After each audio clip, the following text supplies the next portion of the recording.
Okay, so who do you think you are 2014 this year? We've got 4 great new releases for the show.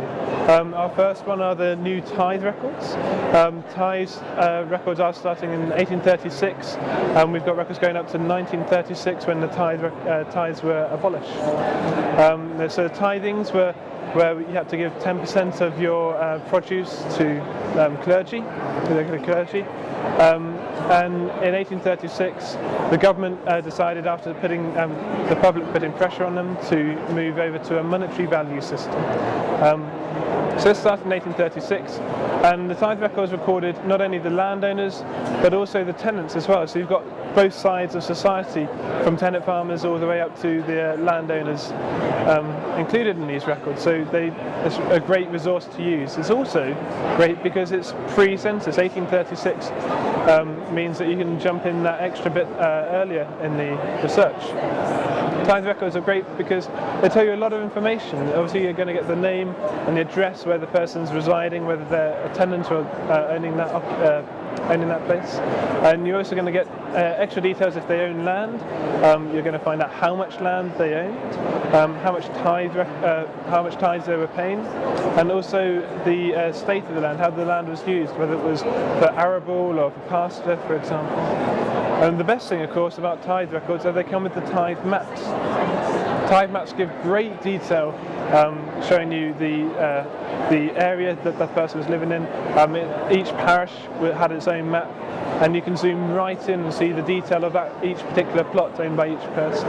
And in some cases you can use those maps to trace over today and use Google Maps to see what that house looks like today. Another record set release for the show is our new Headstone Project.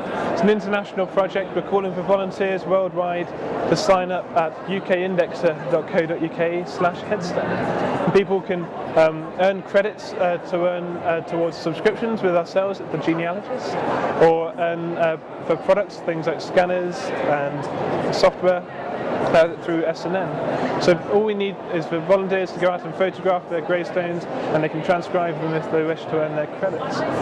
We want to try and preserve as many gravestones as possible because they're eroding at the moment, they're deteriorating, and as time goes on they'll be worse and worse to try and be able to read. Not only that, but a lot of cemeteries have been demolished to make way for new housing developments as well, so we want to try and get in there as quick as possible. And headstones are great for genealogists because they don't just record the person's name and the date they died, they often also record the abode, the age, it gives you the year of birth. Also records family members as well, so you get a huge amount of information on these gravestone records. So moving on, we've got Parish Records. We've released over 1.5 million Parish Records today at the show. We've got counties including Wiltshire, Essex, we've got a large portion for, Somerset, Lincolnshire and Kent. So we've got a wealth of new records all coming online through the Genealogist. Not only that, but our 4th new release is the TreeView app, both for Android and iOS phones and tablets. So now you can really go out and trace your family history and take your family tree with you wherever you go. And TreeView even works when you don't have signal as well, so it's a real extra boon to use in your research when you're at the Family Record Centre, even if you don't have mobile phone signal. And you can download TreeView today at thegenealogist.co.uk/app, and it's all free.